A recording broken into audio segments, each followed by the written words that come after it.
अस्सलाम वालेकुम। कैसे हैं आप? मैं उम्मीद करती हूँ आप अच्छे होंगे। मैं अफगान जिलेबी माइकल सीजयोडी सांता आपके सामने हाजिर हूँ और आपको मेरे यूट्यूब चैनल में स्वागत करती हूँ। थंबनेल और टाइटल देखकर समझ गए होंगे मैं आज किस टॉपिक पे रोस्ट करी हूँ और किसको रोस्ट करी हूँ।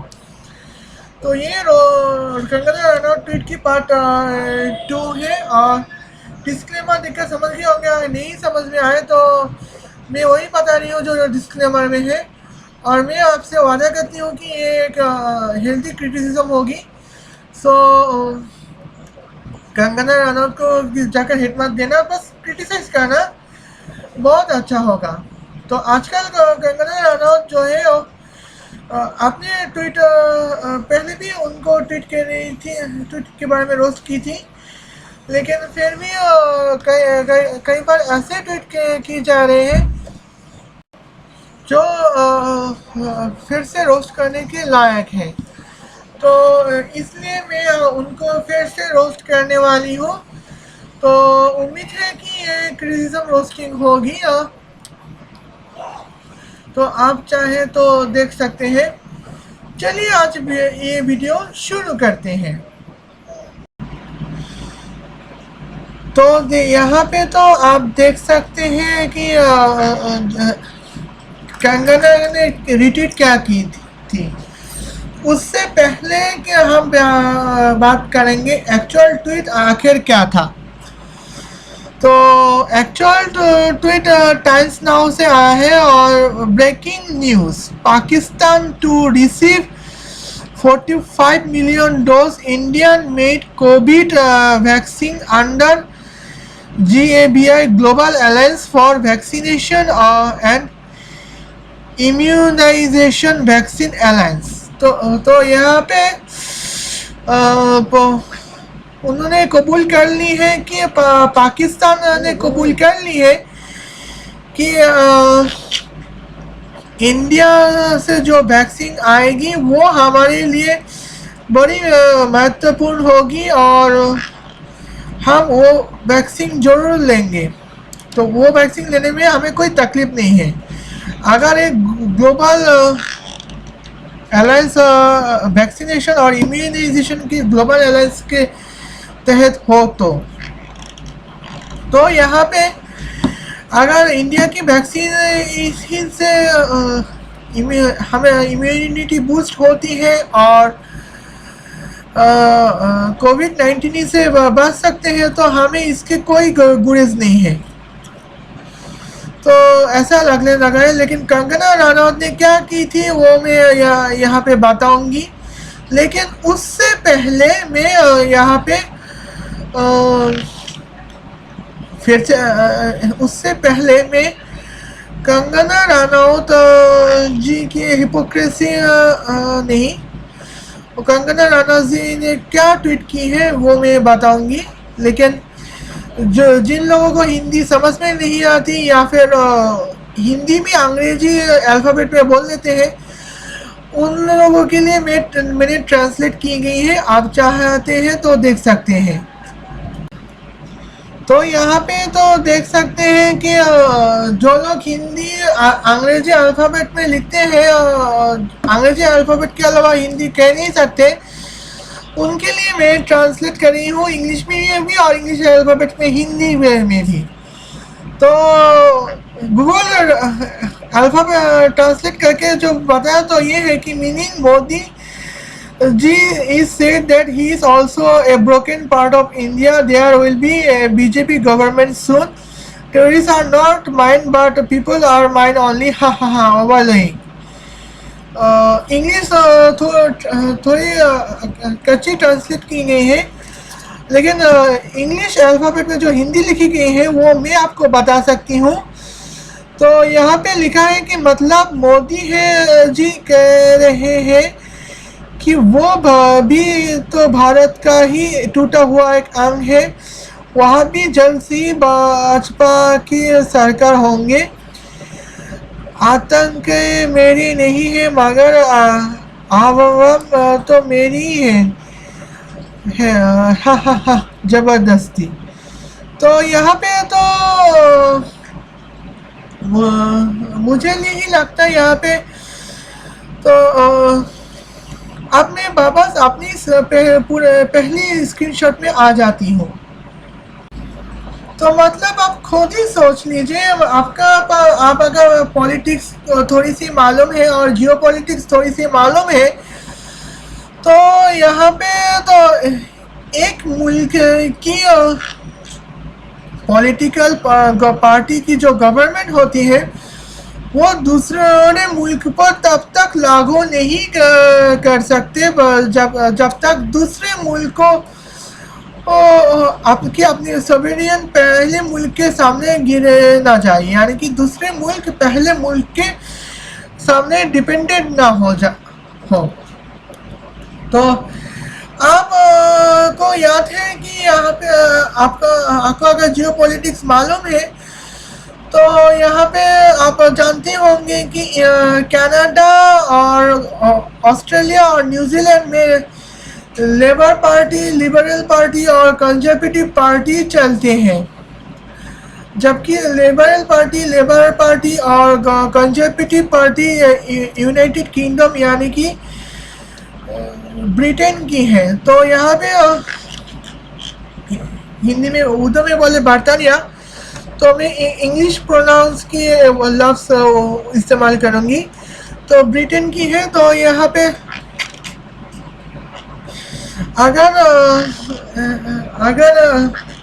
कनाडा की प्रेसिडेंट और प्राइम मिनिस्टर अपने होते और ऑस्ट्रेलिया की प्रेसिडेंट और प्राइम मिनिस्टर अपने होते और न्यूजीलैंड की प्राइम मिनिस्टर और प्रेसिडेंट अपने होते, तो वहाँ पे अपना ही कंजर्वेटिव टाइप की पार्टी और अपना ही लिबरल टाइप की पार्टी होती, ना ही यूके की कंजर्वेटिव पार्टी, लिबरल पार्टी और लेबर पार्टी। तो लेकिन क्योंकि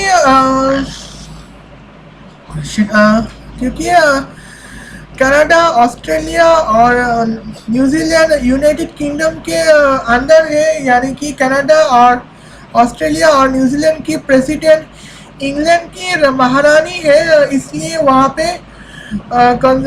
इंग्लैंड की पॉलिटिकल पार्टी वहाँ पे भी लागू होती है। लेकिन यहाँ पाकिस्तान की बात की जाए तो वह पाकिस्तान पे तो पाकिस्तान में अपना पॉलिटिकल पार्टी के है। पाकिस्तान खुद ही एक सोवरेन कंट्री है और पाकिस्तान के पॉलिटिकल पार्टी ज़्यादातर मुस्लिम लीग नवाज शरीफ, मुस्लिम लीग परवेज मुशर्रफ, मुस्लिम लीग आयुब खान और पाकिस्तान पीपल्स पार्टी और जमात इस्लामी पाकिस्तानी होते हैं। तो और भारत के जो अपना पॉलिटिकल पार्टी वो है Congress, BJP, Bharatiya Janata party, Indian communist party वगैरह वगैरह। तो यहाँ पे पब्लिक कांग्रेस भी यहाँ पे मौजूद है और आम आदमी पार्टी दिल्ली के की है। तो यहाँ पे कंगना मैडम कह रही है कि पाकिस्तान में बहुत जल्द भाजपा आएंगे। तो पाकिस्तान में बहुत जल्द भाजपा की गवर्नमेंट होगी, क्योंकि पाकिस्तान से खबर आए हैं कि पाकिस्तान आखिर इंडिया की वैक्सीनेशन लेने में पाकिस्तान में कोई ऑब्जेक्शन नहीं है। तो मैं आपको ये बता दूं कि इंडिया खुद हिंदुस्तान की कई राज्य ऐसे हैं जहाँ पे बीजेपी की पार्टी नहीं चलती, जैसे वेस्ट बंगाल, पंजाब और तमिलनाडु, हैदराबाद वगैरह वगैरह। तो और दिल्ली में मैं जिस दिन वीडियो रिकॉर्ड कर रही हूँ उस दिन में भी दिल्ली की जो चीफ मिनिस्टर की जो पॉलिटिकल पार्टी, यानी कि दिल्ली की जो प्रोविंस गवर्नमेंट जो है वो खुद ही आम आदमी पार्टी की गवर्नमेंट है। तो वहाँ पे भी बीजेपी नहीं चल पाई। और यहाँ मैडम पाकिस्तान जो इंडिया से अलग है वहाँ पे भी बीजेपी के गवर्नमेंट की बात कर रही है। तो आप जब जियो पॉलिटिकली बात करेंगे वो तो थोड़ा सोच समझ के बात कर लीजिएगा, तो ये हमारे लिए भी अच्छा होगा और आपके लिए भी। तो यहाँ पे तो मैं अभी दिखाती हूँ, तो यहाँ पे जो कंगना रनौत मैम जी एक ट्वीट की है, तो मैंने जो उसको ओपन की है, तो उस ट्वीट के कई सारे रिप्लाई ट्वीट आए हैं।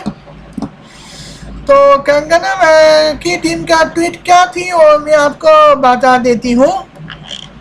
तो looking at the current situation in the country, it can be said that BJP is not a political party anymore.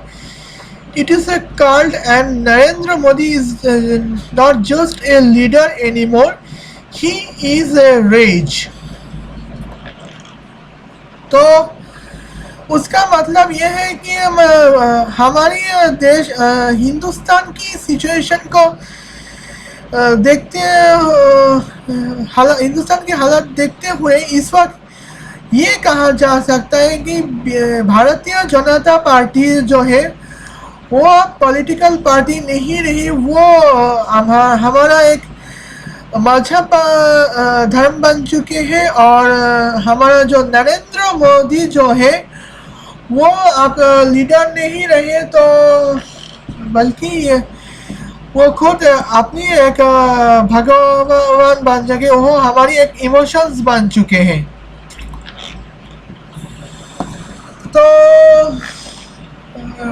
तो इसके बारे में मेरा जवाब बस इतना ही है कि मैडम, हो सकता है कि पॉलिटिकल पार्टीज जो है वो अभी तक ये नहीं सोचा हो कि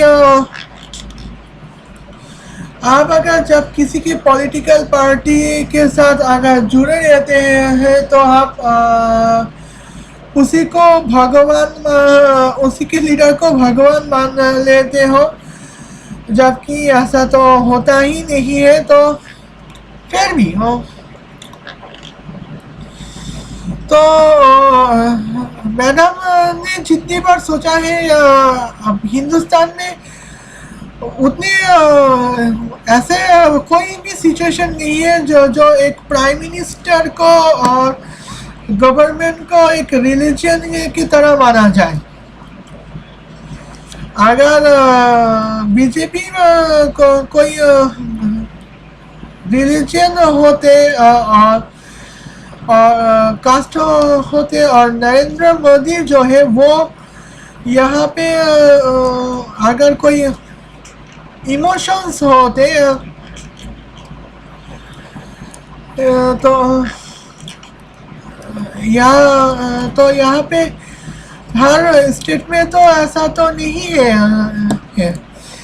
कई स्टेट्स में मोदी पावर नहीं चलती, कई स्टेट में मोदी पावर चलते हैं। तो लेकिन मोदी हिंदुस्तान के honourable prime minister Narendra Modi जो है वो सन 2014 से लेके सिर्फ 8 साल यानी कि सन 2005 साल प्राइम मिनिस्टर बनने वाले हैं। उसके बाद भी अगर कोई बीजेपी आए तो मेरे ख्याल से उनका जो प्राइम मिनिस्टर होगा वो कोई और होगा। हो सकता है कि वो योगी आदित्यनाथ जी हो या फिर अमित शाह भी हो सकते हैं। लेकिन अगर बीजेपी तीसरी बार सत्ते में आए या फिर चौथी बार सत्ते में आए, लगातार 5 बार सत्ते में आए, तो आखिरी 3 बार तो की सत्ते में तो मोदी जी प्राइम मिनिस्टर नहीं रहेंगे।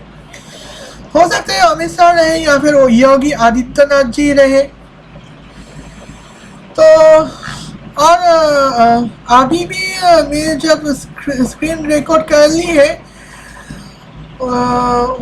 उस वक्त ममता बंदोपाध्याय अभी भी वेस्ट बंगाल की चीफ मिनिस्टर है और इंडिया के तमिलनाडु के भी चीफ मिनिस्टर कोई और है। हो सकता है कि वेस्ट बंगाल में जो इलेक्शन है उसके बाद तख्ते पलट के हो, लेकिन इलेक्शन होगी, मैं जो रिकॉर्ड कर रही हूँ उसके कुछ दिन बाद, यानी कि मैं जो मेरी वीडियो अगर पब्लिश होगी तो हो सकते हैं इसके कुछ दिन पहले या फिर कुछ दिन बाद इलेक्शन हो जाए, तो कोई नहीं कह सकता। ओके, यहाँ पे मैंने कोई रिट्वीट नहीं की। चलिए देखती हूँ वहाँ पे रिप्लाई ट्वीट क्या थी। तो यहाँ पे तो एक काउंटर रिट्वीट मिला है, तो काउंटर रिट्वीट एक काउंटर रिट्वीट मुझे जो देखने को मिला, तो यहाँ पे सदबिक सोल नाम के एक ट्विटर हैंडल ने कहा कि he is an avatar and we are proud to say that we are his blind भक्त। तो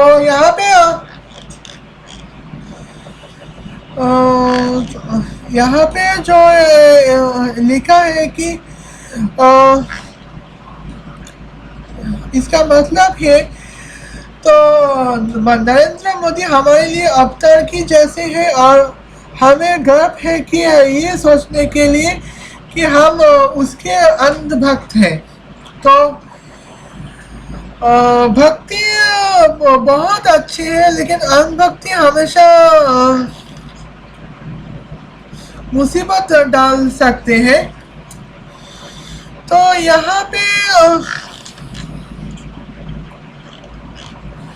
तो मोदी जी की जो गलतियां हैं, वो मेरे ख्याल से मोदी जी की जो गलतियां हैं वो मैं यहाँ पे बताना चाहती हूँ। मोदी जी बहुत अच्छे काम कर रहे हैं, और मोदी जी के वक्त में इंडिया अभी भी इकोनॉमिकल सुपर पावर बनने वाली थी कोरोना पीरियड होने से पहले, तो इसलिए बहुत अच्छे हैं। लेकिन कोरोना पीरियड होने से पहले डोनाल्ड ट्रंप भी अमेरिका के चेता बने थे। फिर डोनाल्ड ट्रंप को इलेक्शन में क्यों हटाया जाता है, तो इसके बारे में बात करूँ तो मैं बस मोदी जी की एक गलतियाँ में यहाँ पे बात करना चाहूँगी। तो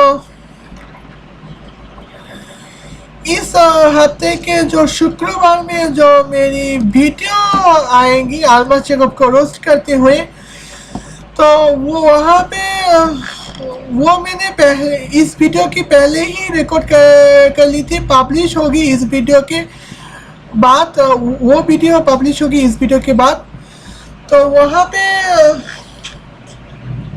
तो मैंने बताया तो था कि मार्च महीने की जो 8 तारीख जो है, तो इंडिया में अभी भी 1.5 लाख लोगों की मौत हो चुकी है इंडिया में, और कोरोना की इन्फ्लुएंस के मुकाबले इंडिया दूसरे पोजीशन में है।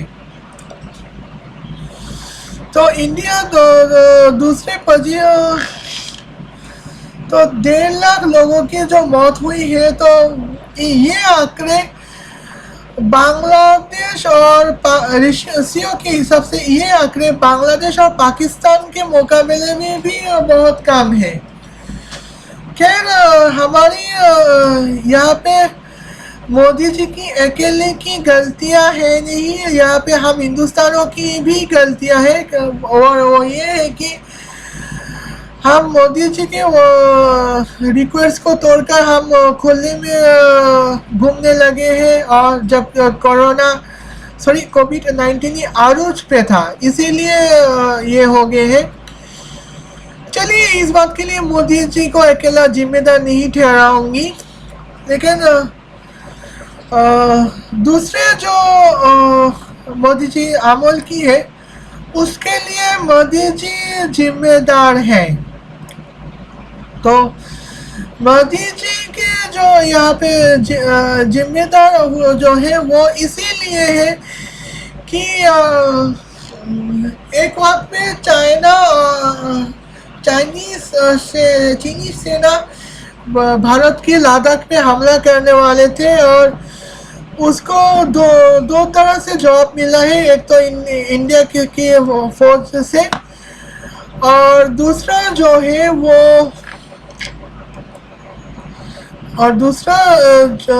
है वो इकोनॉमिकली जवाब थी, यानी कि डिजिटल स्ट्राइक। तो वो ये है कि उसी वक्त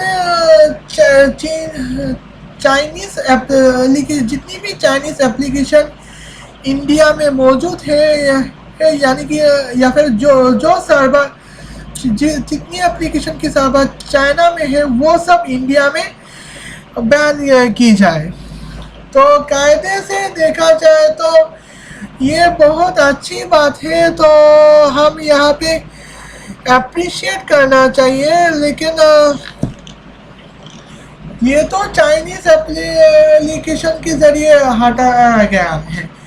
अभी भी हिंदुस्तान में जो विदेशी मुल्कों ने जो यहाँ हिंदुस्तान को तोड़ने के लिए हिंदुस्तान को ही फंड बनाया है, उसका क्या, ये मैं आपको थ्योरेटिकली बताऊंगी।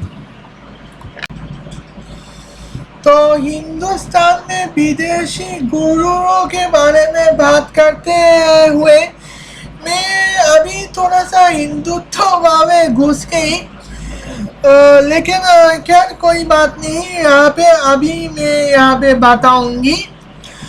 तो क्या हिंदुस्तान में जो है अभी भी 3 लाख मस्जिद है,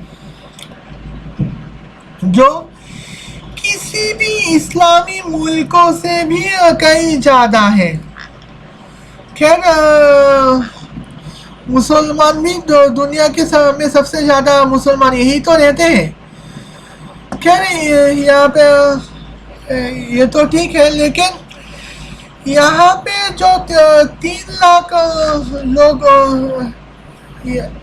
यहाँ पे 3 लाख जो मस्जिद है, उनमें से मेरे ख्याल से 1 लाख मस्जिद तो होंगी जहाँ पे सऊदी लोग फंड करते हैं। तो और कई मस्जिद तो होंगी जहाँ पे हलाल फाउंडेशन यहाँ पे फंड करते हैं। तो ऐसा इस तरह से जो है यहाँ पे जी हाँ, यहाँ पे उसके उस मस्जिद तो के फाउंड में जो हलाल फाउंडेशन चलते हैं, तो उसी में चलते कई सारे गवर्नमेंट एम्प्लॉय मिलते हैं जो इस गजवाई हिंद की तरह बात करते हैं। खैर गजवाई हिंद जो है तो उनकी मर्जी, लेकिन यहाँ पे हमारे हिंदुस्तान की गवर्नमेंट को जिहादी बनाने की यहाँ ठान ले रहे हैं। और वो भी थोड़ा वहाँ पे भी कंट्रोल होना चाहिए। और दूसरी तरफ जो ये है कि इंडिया में भी कई सारे लोग ऐसे हैं जो सऊदी अरब में हज करने जाते हैं। तो आप हज कर चाहे तो ये तो आपकी मर्जी है, लेकिन हज करने के लिए जो मेंटल प्रिपरेशन लेना है, तो उसी के लेने में चक्कर में हम जो हज करने वाले हैं, तो अभी भी हम मुसलमानों को हज करने की सिचुएशन सर्कमस्टेंस है नहीं, क्योंकि जिस सर्कमस्टेंस में हम हज करने जाते हैं, तो हिंदुस्तानी मुसलमान हज करने जाते हैं, तो वहाँ पे सऊदी गवर्नमेंट को फंडिंग मिलती है। और सऊदी गवर्नमेंट को अगर कोई फंडिंग मिलती है तो आतंकवादियों को रोकना बहुत मुश्किल हो जाते हैं। तो और जब तक हमारे पैसों से हज फंड हमारी पैसों के मिसयूज में जब तक कोई कंट्रोल ना हो, तो मेरे ख्याल से हमारे इस वक्त हज करना हिंदुस्तानी के लिए मजे में नहीं होंगे। लेकिन नरेंद्र मोदी हज में भी कंट्रोल करने में नाकाम रहे हैं। और अभी भी जो यहाँ पे इज्तिमा होने वाले हैं, तो उसके बाद वहाँ पे कंट्रोल लेने में भी काफ़ी मुश्किल हो रहे हैं। तो और अगर अवतार होता तो ये चीज़ें कंट्रोल लेने और नरेंद्र मोदी चुटकी भर में कर लेते, लेकिन यहाँ पे तो मुश्किल तो हो रहे हैं। इसीलिए फिलहाल नरेंद्र मोदी को अवतार हैसियत से कहना मेरे लिए ठीक नहीं होगा। ओके, तो आप मैं बात करूंगी कि यहाँ पे दूसरे आप यहाँ पे मैं बात करूंगी दूसरे पॉइंट पे, जो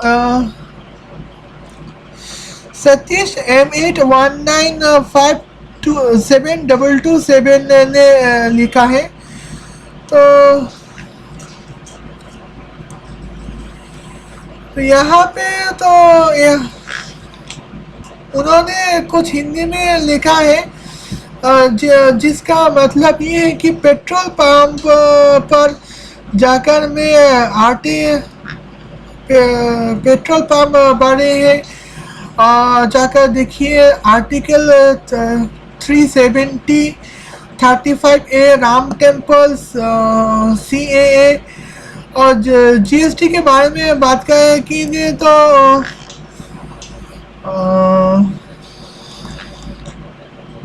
पेट्रोल तो थोड़ा सस्ता होने लगी है। और आपको तो यहाँ पे तो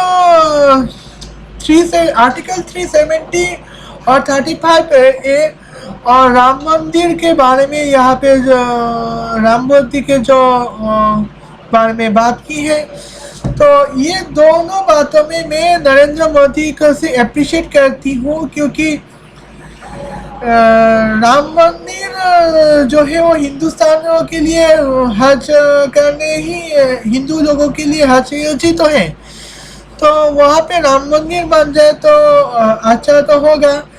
और आर्टिकल 370 हज जाने पे हिंदू कश्मीर लोगों से हिंदुस्तानी हुकूमत कम्युनिटी कर पाएंगे।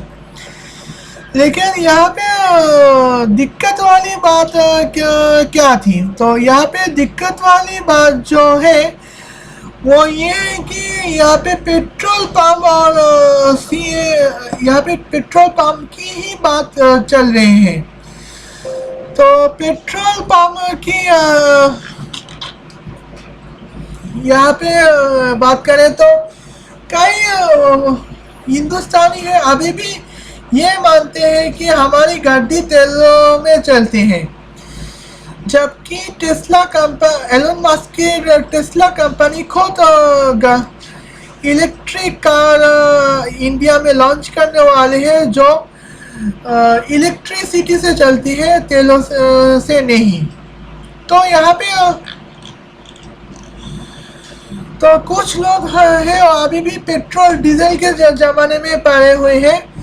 तो क्या उनके बारे में क्या बताएं? और सिटीजन अमेंडमेंट एक्ट के बारे में बात करें तो अभी भी जो है ये क्लियर नहीं है कि दूसरे मुल्क की यहूदी अगर भारत में सिटीजनशिप लेना चाहे तो ले सकते हैं कि नहीं, क्यों?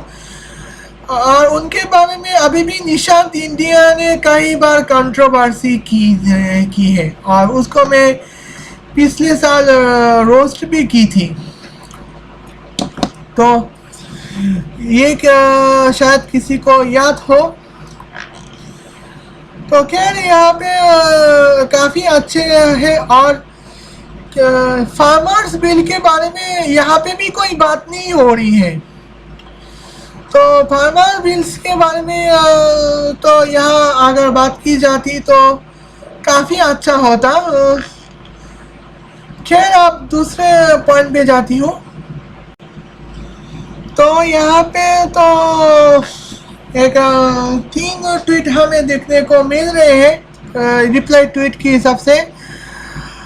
इटर्नल ऑप्टिमाइज्ड नाम की जो एक ट्विटर हैंडल ने कंगना टीम को रिप्लाई करते हुए कहा कि मैं माफी sorry but never say that cult is only one and we earn that Narendra Modi isn't leading a cult, he is driving a transformation। तो यहाँ पे तो ये कहा जा रहा है कि माफ़ी चाहती हूँ, बट आप ये मत कहिए कि यहाँ पे कौम एक है और हम कोई कौम नहीं है। नरेंद्र मोदी जी जो है वो कोई काम नहीं चला रहे हैं, बल्कि नरेंद्र मोदी जी जो है हमारे भारत में सुधार लाना चाहते हैं, जो कि बिल्कुल सही बात है। तो यहाँ पे तो मोदी जी जो है वो जो पहली बार कह रहे हैं कि हम आत्मनिर्भर बनेंगे, और मोदी जी जो है जिनकी वजह से इंडिया वेंटिलेटर सप्लाइंग में अव्वल नंबर पे है और क्वारंटाइन सूट में भी अव्वल नंबर पे है। तो इससे पहले तो मेडिकल सूट इंडिया में कैसे बनाते हैं उसको नहीं मालूम था। तो इसके बारे में तो सुधार तो हो रहे हैं, और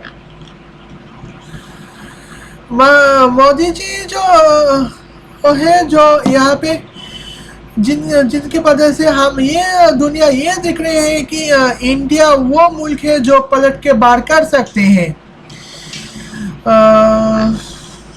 काउंटर अटैक कर सकते हैं।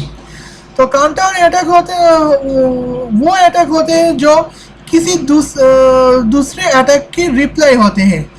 तो पाकिस्तान इंडिया को पर अटैक की, तो इंडिया उसके जवाब देते हुए एक अटैक की है, और इंडिया की उसी अटैक को काउंटर अटैक कहा जा सकता है। तो यहाँ पे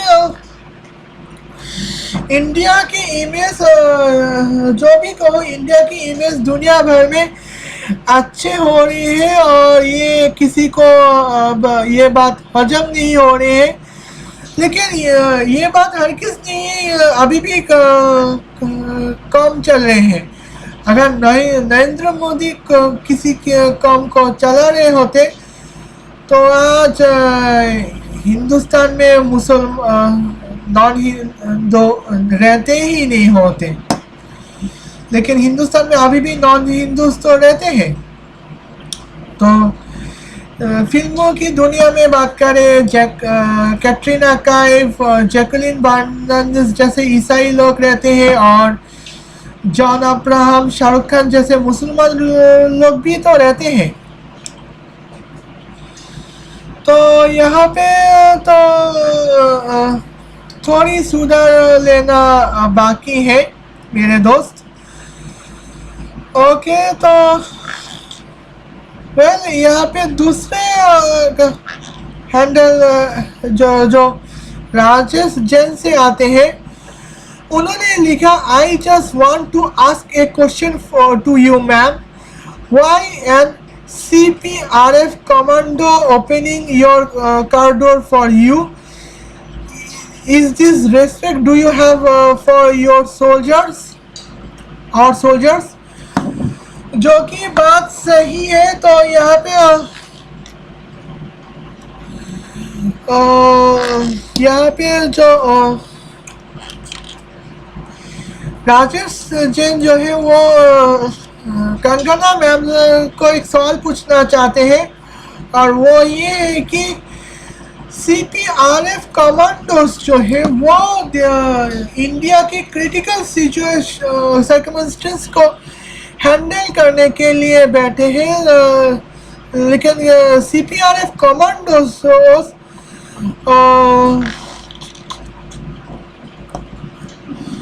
कंगना रनौत के पर्सनल कामों के लिए सिक्योरिटी क्यों करेंगे, उनके गाड़ी के दरवाजे क्यों खोलेंगे? ये क्या हिंदुस्तानी सेना पे कोई इज्जत दी जा रही है जो कंगना मैडम के पास है? जो मेरे ख्याल से बिल्कुल सही बात है और सही सवाल पूछा है, क्योंकि मुझे तो नहीं लगता कंगना मैम को हिंदुस्तानियों से कोई प्यार नहीं की। एक ट्वीट पे तो भाई किसान को आतंकवादी कहा, दूसरे ट्वीट पे तो मंजिंदर कौर को शाहीन बाग वाली दादी कहा, जो शाहीन बाग वाली दादी है नहीं, बल्कि पंजाब में खेती बाड़ी करने में उस्ताद थी। और यहाँ पे मैंने एक बार देखा है कि कंगना रनौत अपनी पर्सनल सिक्योरिटी के लिए जेट कैटेगरी की सिक्योरिटी गार्ड लेने पाते हैं, जबकि उन पर कोई हमला तो हुआ ही नहीं। तो यहाँ तो इतनी सारे तो मुझे लगता है कि सीपीआरएफ कमांडोज को कंगना मैम अपनी नौकर की तरह इस्तेमाल करना चाहते हैं, जो बिल्कुल सही बात है नहीं। तो यहाँ पे सीपीआरएफ कमांडोज को अपना काम करने नहीं दिया जा रहा है, और हो सकता है आने वाले वक्त पे तो इंडिया का ही क्रिटिकल सर्कमस्टेंस को हैंडल करने में असफल रह सकते हैं। तो और इनको भाई जिनको झांसी के रानी के लिए कोई इज्जत नहीं है, वो हिंदुस्तानी सेना के लिए क्या इज्जत रहेंगे मेरे भाई। ओके, आप तीसरे ट्विटर हैंडल स्कूबिदो से आए हैं। तो उनका का ट्वीट ये है कि if anyone see this comment please reply me, I don't understand this tweet of Kandana. Is she criticizing or it is circumstance? Please reply. तो यहाँ पे मुझे भी कुछ समझ में नहीं आ रहा कि ये कोई सर्कमस्टेंस है या फिर बाकी क्रिटिसाइज कर रहे हैं। बाकी कंगना मैम गवर्नमेंट को क्रिटिसाइज कर रहे हैं, और यहाँ पे गवर्नमेंट को क्रिटिसाइज करने की इंडिविजुअल राइट्स जो सेलिब्रिटीज को मिलती है वो इलेक्शन के दौरान मिलती है। तो फिलहाल गवर्नमेंट है, तो गवर्नमेंट के सपोर्ट करना थोड़ी सी आसान होगी। और मुझे भी कुछ समझ में नहीं आया, ये कोई सर्कमस्टेंस है नहीं है। अगर ये सर्कमस्टेंस है तो वेल अप्रिशिएट, लेकिन अगर ये क्रिटिसिज्म है तो मैं कुछ बातों यहाँ पे शेयर करना चाहती हूँ। चलिए देखते हैं। तो आप देख सकते हैं यहाँ पे कंगना मैडम की कुछ अवार्ड्स सेक्शन, यहाँ पे कंगना मैडम कई सारे अवार्ड्स जीती है, और आप देख सकते हैं यहाँ पे अवार्ड सेक्शन कहाँ से शुरू हुई है। तो मेरे पास यहाँ पे तो रिकॉर्ड्स है, बहुत मैंने आज रिकॉर्ड कर ली है। तो बीजेपी को अगर क्रिटिसिज्म करनी है तो मैं यहाँ पे कुछ चीज़ें बताऊंगी। तो सन 2014 में बीजेपी सत्ता में आए हैं। और सन 2015 की बात करें तो सन 2015 में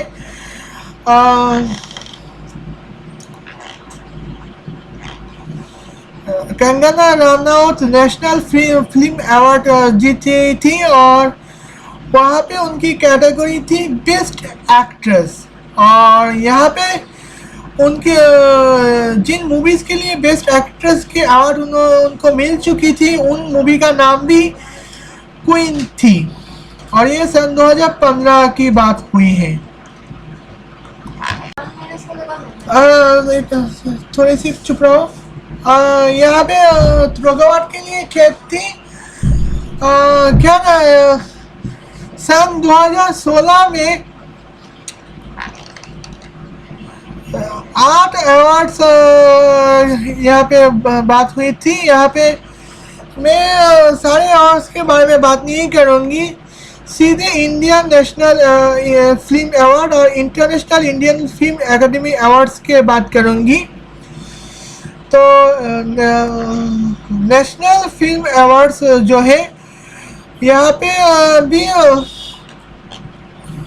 कंगना रनौत जीती थी और उनकी कैटेगरी थी बेस्ट एक्ट्रेस। और इसी साल सन 2016 में international Indian film academy award में नॉमिनेटेड हुई थी और कैटेगरी वही बेस्ट एक्ट्रेस। तो जिन मूवीज़ के लिए तो नेशनल फिल्म फेयर अवार्ड जीती थी और international Indian film academy awards में नॉमिनेटेड हुई थी, उस फिल्म का नाम था तन्नू वेट्स मन्नू रिटर्न्स और ये सन 2016 में जीती थी। तो सन 2016 आप ध्यान रहे, सन 2016 तो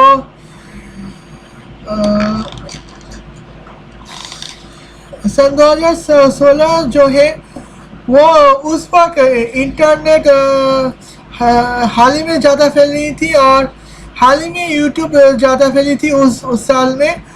और ये नरेंद्र मोदी जी की बीजेपी की दूसरी सालगिरह करीब। तो आप देख सकते हैं कि ये दोनों अवार्ड में भी बीजेपी के अंडर में थी।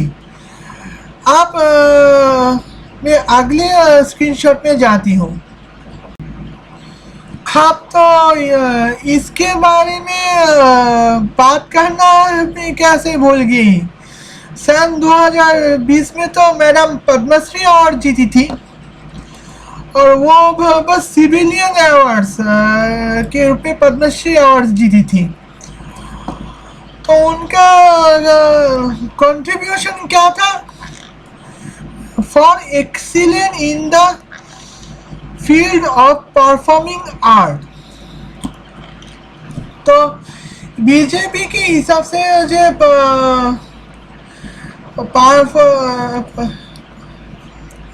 आर्टिस्टों की फिल्में जो परफॉर्म करते हुए जो कंगना रनौत ने जो एक्सीलेंसी जो दिखाई थी, इसी तरह चलते हुए सन 2020 में पद्मश्री अवार्ड मिल गई है।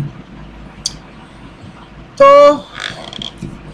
आपको नोट करना होगा कि सन 2015 से लेकर सन 2020 तक लगातार फ्लॉप साबित हुई थी और लगातार फ्लॉप मूवी दे रही थी। यहाँ पे सन 2018 ब्रेक दिया ही जा सकते हैं, लेकिन फिर भी वो इसलिए और वो किस लिए मनी करने के लिए तो ब्रेक तो दिया जाता है, लेकिन फिर भी ये भी एक एवरेज ही थी।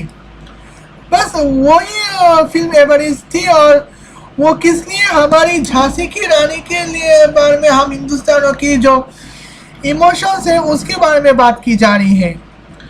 और बाकी सारे जो मूवीज थी इन 5 साल में तो सारे के सारे तो फ्लॉप हो गए थे।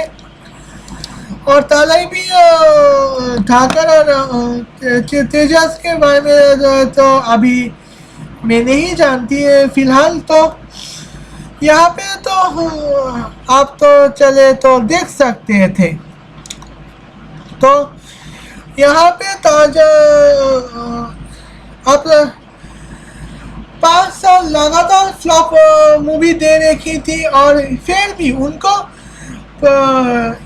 बेस्ट एक्सीलेंट परफॉर्मिंग आर्ट्स के लिए पद्मश्री अवार्ड दिया जा रहा है। तो आप तो सोच रहे होंगे कि बीजेपी से ये कितनी एहसान है बीजेपी का कितना एहसान है कंगना रनौत पर, और बीजेपी को क्रिटिसाइज करने निकलती थी। तो इसके बारे में मुझे कुछ नहीं कहना, बस आज के लिए बस इतना ही।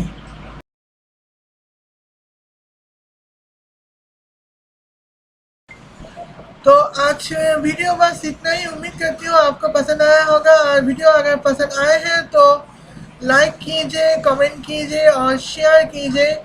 और आप चैनल में नए आए हैं तो सब्सक्राइब करना आपकी मर्जी है, और नहीं करना चाहे तो भी आपकी मर्जी। तो अगर डिसलाइक पड़े तो कर सकते हैं, लेकिन इससे होगा क्या कि आप कंगना रनौत के अंधभक्त कहलाएंगे। तो बस मैंने पहले ही कहा था कि ये बस हेल्दी क्रिटिसिज्म के लिए। तो खैर अब मैं इंजॉय करने डांस इंजॉय करने जा रही हूँ। फिर मिलूंगी अगले वीडियो में, तब तक के लिए अल्लाह हाफ़िज़।